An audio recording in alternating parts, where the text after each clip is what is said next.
राधे राधे भक्तों मैंने आपको बताया था कि गुरुदेव महाराज जी ने बरसाना मदन मोहन मंदिर में भंडारा करने के बाद अपने पास रुपया पैसा रखना बंद कर दिया था। भक्तों ऐसा गुरुदेव महाराज जी ने 20 साल तक किया। 20 साल तक गुरुदेव महाराज जी ने अपने पास कोई रुपया पैसा नहीं रखा, पर इसके बाद भी गुरुदेव महाराज जी भगवत कृपा से कई स्थानों पर भ्रमण करते रहे। भक्तों, अगर इस कलयुग में कोई 2 दिन भी अपने पास पैसा ना रखे तो उसकी जीवन शैली चलना बड़ा मुश्किल हो जाएगा। किंतु प्रभु के शुद्ध भक्त के अंदर, संत महाराज के अंदर प्रभु ऐसी शक्ति का विस्तार करते हैं कि वह किसी भी स्थिति में रह सकते हैं। जैसे गुरुदेव महाराज जी ने अपने पास कोई रुपया पैसा नहीं रखा, किंतु फिर भी प्रभु में पूर्ण विश्वास होने के कारण गुरुदेव महाराज जी ने कई स्थानों पर भ्रमण किया। भक्तों, अपनी अगली यात्रा में गुरुदेव महाराज जी बिठूर आए, गंगा नदी के किनारे एकांतवास के लिए। परंतु बिठूर में बहुत से संत भक्त गुरुदेव महाराज जी से भक्ति के उपदेश सुनने आने लगे। कई भक्त गुरुदेव महाराज जी का संग करने लगे, जिससे उनकी आध्यात्मिक ऊर्जा का विस्तार होने लगा। भक्तों, एक दिन गुरुदेव महाराज जी के मन में शालिग्राम लाने का विचार आया और सन 85 में गुरुदेव महाराज जी बिठूर से नेपाल मुस्टांग इलाके में गए, जहां अत्यंत दिव्य पवित्र नदी बहती है।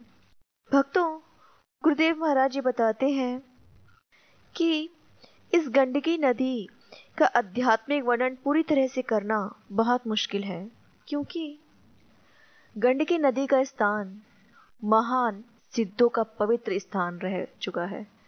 हिम शिखर के बीच बहती हुई गंडकी नदी महर्षि दुर्वासा, शुकदेव महाराज जी, सनकादि मुनि, ऋषि काकभुशुंडी जैसे महान सिद्धों का स्थान है। भक्तों, गुरुदेव महाराज जी बताते हैं, महर्षि गंडक के नाम से ही यह नदी गंडकी नाम से विख्यात हुई है। इस नदी की यह बहुत बड़ी विशेषता है कि यहाँ बहुत अधिक मात्रा में शालिग्राम पाए जाते हैं। भक्तों, अपनी नेपाल की यात्रा में पवित्र गंडकी नदी से 200 से भी ऊपर पवित्र दिव्य शालिग्राम गुरुदेव महाराज जी लेकर के वापस बिठूर आए थे। और भक्तों, कई भक्तों की भीड़ होने लगी गुरुदेव महाराज जी के पास से शालिग्राम प्राप्त करने के लिए। पर गुरुदेव महाराज जी ने भक्तों से कहा कि जो 5 लाख सीताराम राधे श्याम लिखेगा, उसी के पास शालिग्राम भगवान आएंगे। और कई भक्तों ने शालिग्राम को पाने के लिए राधे श्याम सीताराम लिख करके गुरुदेव महाराज जी को दे दिया और शालिग्राम भगवान को ले लिया। भक्तों, इसी प्रकार से गुरुदेव महाराज जी ने सभी शालिग्राम को दे दिया। और भक्तों, ऐसा करने से गुरुदेव महाराज जी के पास प्रभु के बहुत सारे नाम इकट्ठे हो गए, जिनको देख करके गुरुदेव महाराज जी के मन में प्रेरणा हुई कि इस कलयुग में धन की संभाल करने के लिए धन को बैंक में रखा जाता है। और प्रभु कृपा से मैं इन प्रभु के पवित्र दिव्य कल्याणकारी शक्ति से भरे हुए नाम को बैंक में रखूंगा। गुरुदेव महाराज जी के मन में हुआ कि मैं प्रभु के इन दिव्य कल्याणकारी नामों का बैंक बनाऊंगा, जहां प्रभु के नाम का धन रखा जाएगा। भक्तों, गुरुदेव महाराज जी की इसी प्रेरणा से राम नाम बैंक का निर्माण हुआ। और आज भक्तों, भक्ति आश्रम में प्रभु की कृपा से राम नाम बैंक बनाया हुआ है, जिसमें प्रभु के प्रेमी भक्तों के हाथों का लिखा हुआ सीताराम राधे श्याम नाम का धन 1800 करोड़ से भी अधिक जमा है। प्रभु के राम नाम बैंक के दर्शन करने पर ऐसा लगता है कि वहाँ अलौकिक ऊर्जा बह रही है। भक्तों, मैंने भक्ति आश्रम में राम नाम बैंक के सामने रात बिताई है। मुझे वहाँ ऐसा लगता है जैसे भगवान राम वहीं बैठे हैं, वहीं मेरे आसपास बैठे हुए हैं। बहुत ही दिव्य एहसास होता है भक्तों, बहुत ही दिव्य एहसास। भक्ति आश्रम में जो राम नाम बैंक बना हुआ है, प्रभु के नाम की ऊर्जा वहाँ बह रही है, भगवान की शक्ति वहाँ विराजमान है। और मैंने वहाँ ध्यान भी किया है। वहाँ ध्यान भी बहुत अच्छे से लगता है, बहुत अच्छे से लगता है भक्तों। जैसे बैठते ही ध्यान लग जाता है। मेरे साथ तो ऐसा ही होता है। मैं वहाँ बैठती हूँ और मेरा ध्यान लग जाता है, एकदम समाधि लग जाती है भक्तों। इस प्रकार की ऊर्जा, भगवान के नाम की ऊर्जा वहाँ बह रही है।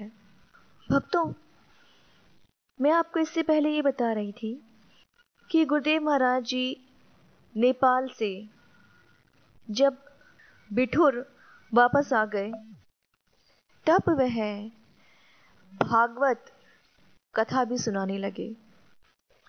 भक्तों, गुरुदेव महाराज जी को गीता तो पहले से ही कंठस्थ थी, जिसका गुरुदेव महाराज जी ने खूब प्रवचन किया। और अब गुरुदेव महाराज जी भागवत कथा करने के लिए कई पवित्र स्थानों पर जाने लगे थे। भक्तों, गुरुदेव महाराज जी की दिव्य पवित्र वाणी से कई संत महात्मा भक्त भागवत कथा दूर दूर से श्रवण करने आते थे। और भक्तों, प्रभु की कृपा से सन 85 में गुरुदेव महाराज जी ने गोवर्धन कुसुम सरोवर, जहाँ उद्धव जी लता रूप में वास करते हैं, वहाँ गुरुदेव महाराज जी ने भागवत कथा करी। गुरुदेव महाराज जी के मुख से भागवत कथा श्रवण करना भक्तों और संतों को खूब आनंद प्रदान करता था। भक्तों, प्रभु के प्रेमी भक्त भाव विभोर हो जाते थे। और हाँ, अनंत जीवों का कल्याण भी हो रहा था। भक्तों, सन 86 में गुरुदेव महाराज जी भागवत कथा करने शुकताल गए, जहाँ राजा परीक्षित को सुखदेव महाराज जी ने भागवत कथा सुनाई थी।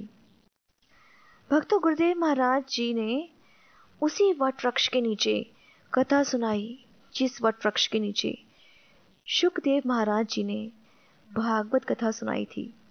भक्तों, उस समय सभी भक्त वहाँ गुरुदेव की दिव्य पवित्र वाणी से भागवत कथा का आनंद ले रहे थे। और जैसे ही गुरुदेव श्री देवादास महाराज जी ने महारास का वर्णन करना शुरू किया, तभी भक्तों वट वृक्ष की ऊपरी शाखा से दूध की धार गिरने लगी। भक्तों, जो संत भक्त आगे बैठे थे ना, वे सभी अपने स्थान से पीछे हट गए और यह लीला देख करके सभी आश्चर्यचकित रह गए कि यह दूध की धार आखिर वट वृक्ष से इस प्रकार से कैसे बह रही है। और भक्तों, कई प्रभु के प्रेमी भक्त प्रभु की इस लीला को देख करके भाव विभोर हो गए और गुरुदेव महाराज जी पूरे भाव से महारास का वर्णन करते रहे। तो भक्तों, वहीं वट वृक्ष की ऊपरी शाखा से दूध की धार भी लगातार बहती रही। अच्छा भक्तों, जो भक्त वहाँ थे ना, उनका भाव है कि गुरुदेव महाराज जी कथा सुनाते हुए ऐसे लग रहे थे जैसे सुखदेव महाराज जी स्वयं आकर भागवत कथा सुना रहे हों और कथा सुन करके सभी देवी देवता भी आनंद लेते हुए वट वृक्ष से दूध की धार को बहा रहे हों, मानो जैसे प्रभु के शुद्ध भक्त का अभिषेक कर रहे हों।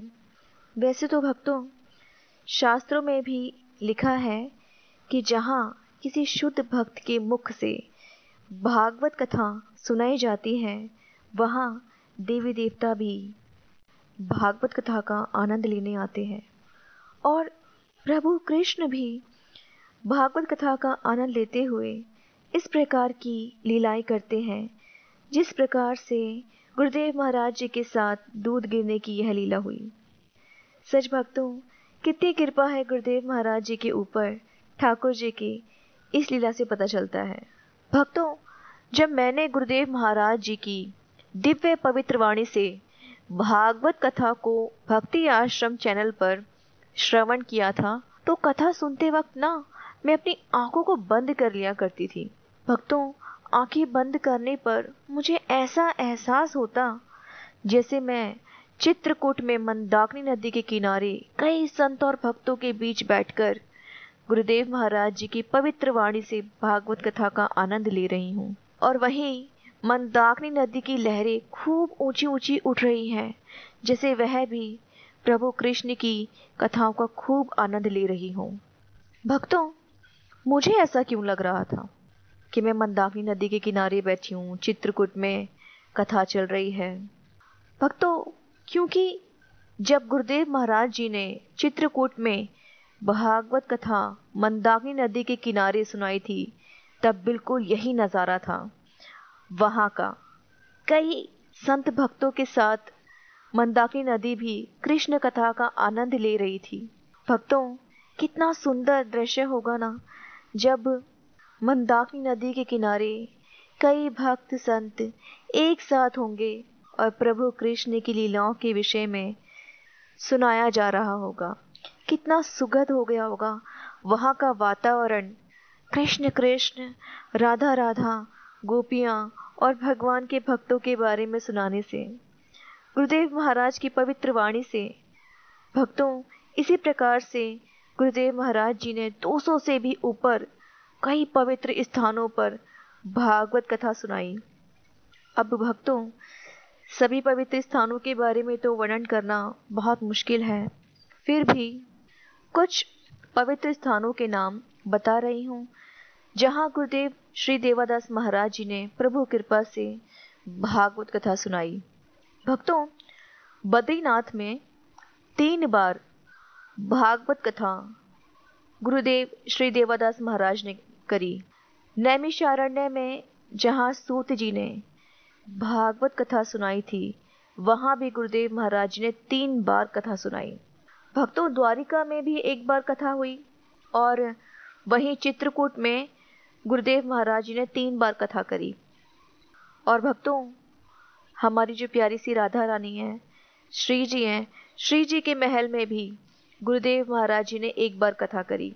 भक्तों, कानपुर में जेके मंदिर में कथा हुई। भक्तों, वही कथा जो जेके मंदिर में सुनाई गई थी, उसी कथा को भक्ति आश्रम चैनल पर सेंड करा हुआ है, अगर आप चाहें तो वहाँ से सुन सकते हैं। और भक्तों, वहीं कानपुर नाना राव पार्क में 1 महीने तक भागवत कथा हुई। और भक्तों, कानपुर में और भी 10 जगह भागवत कथा सुनाई गई। अयोध्या के पास गुरुदेव महाराज जी ने 4 बार कथा को सुनाया। बरसाना हाथिया गांव में 3 बार भागवत कथा हुई। वहीं हरि बाबा के बांध पर 2 बार कथा सुनाई गई। और भक्तों, बिजनौर में विदुर कुटी के पास 1 बार कथा सुनाई गई। सेवा कुंज गोपाल भवन वृंदावन में 1 बार कथा सुनाई गई। भक्तों, ब्रज के तीर्थ स्थान कामवन में 1 बार कथा कराई गई। गोकुल में भागवत कथा का आनंद सभी ने लिया, जहाँ पर कृष्ण बाल लीलाएं होती है, उस जगह पर भगवान की भागवत को सुनाया गया। और वहीं दाऊ जी के गांव में गुरुदेव महाराज जी ने 4 बार कथा करी। दिल्ली के लोधी रोड रामायण भवन में एक बार कथा हुई भक्तों। हरिद्वार के कुंभ मेले में गंगा नदी के किनारे एक बार कथा हुई। सहारनपुर हरिद्वार में भी भक्तों एक बार कथा हुई। भक्तों, सरसैया घाट कानपुर गंगा जी की दो धाराओं के बीच गुरुदेव महाराज जी ने कथा सुनाई।